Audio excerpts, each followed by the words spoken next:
A Totalcar erőmérő következő autója, ez a 911-es Porsche 2012-ből, ez a 991-es modellsorozat. 1963 óta gyártják a 911-es Porsche-kat, és ez a harmadik teljesen új platform.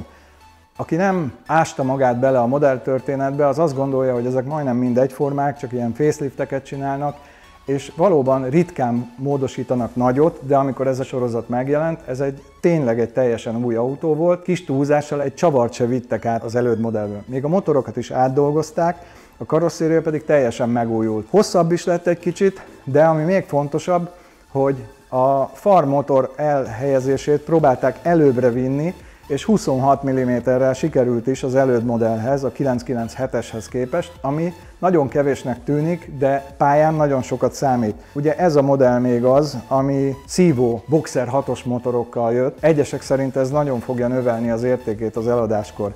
Ez egyébként egy 3,4-es 6 hengeres Boxer. Nagyon kíváncsiak vagyunk rá, hogy tudja-e a gyári teljesítményét, mert ugye ez még egy úgymond kihegyezett szívómotor, ami 7000 fölé forog.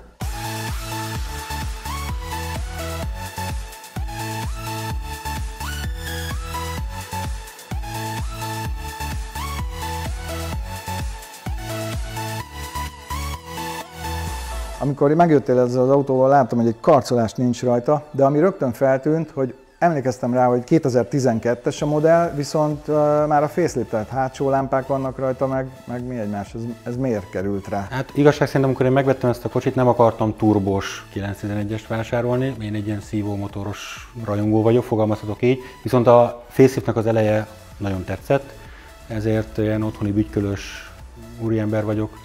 Vettem rá egy első lököst, nappali menetjelzőkkel átkötöttem, megvettem a hátuljára is a sötét lámpákat, meg beletettem a 4 kerékhajtásnak a széles lámpáját.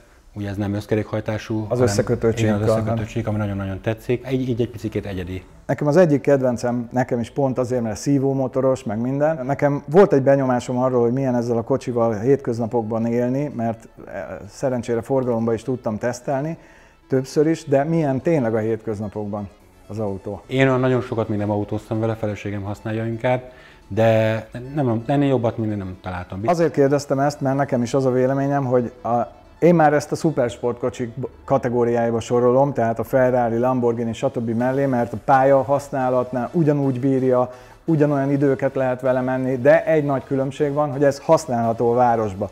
Nem megy be a holtérbe a biciklis, hátrafelé is látsz benne, a középső tükörbe is látsz, ez egy sokkal jobban használható autó. Most ezek után viszont meg fogjuk látni, hogy mit tud a teljesítménymérőpadon. Mennyi is ennek a gyári teljesítménye? 350 lóerő. Azt hiszem 390 Nm talán. Igen. A nyomaték. Szerinted mennyi lesz a 350 lóból? Legyen akkor 330.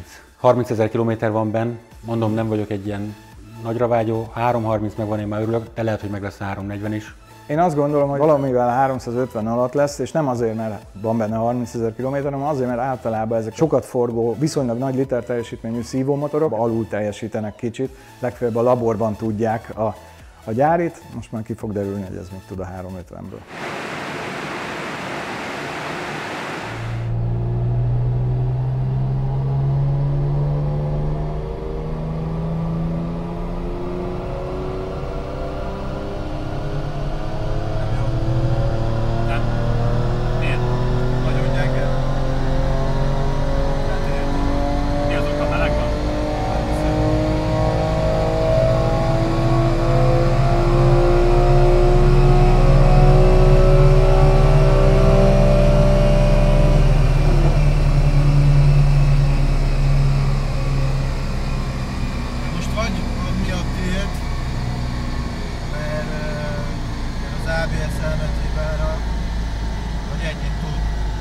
Olyanban gyanakodom, hogy 5. fokozatban nyomatékkorlátozás van benne, és megpróbáljuk 6-osban, de nagyon kicsi esélyt látok rá, hogy ez a bajunk.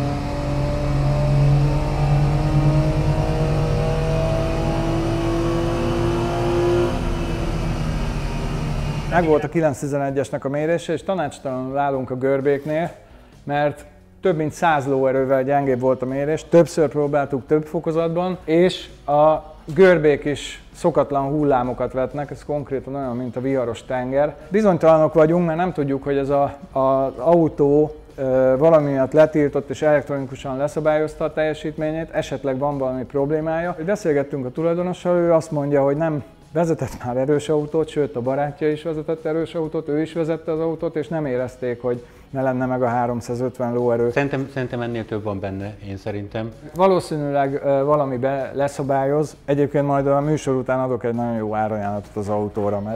Mondom, én Toyotás vagyok, tehát ez csak a feleségemnek ilyen iskolába eljáró kocsia, meg tejérkenyérért, tehát Toyota Lexusot kezdődik az autó. Maradványértéken megvesszük. Jó. Köszönjük szépen, hogy elhoztad. Én köszönöm, hogy megmértétek. Sziasztok! Szia.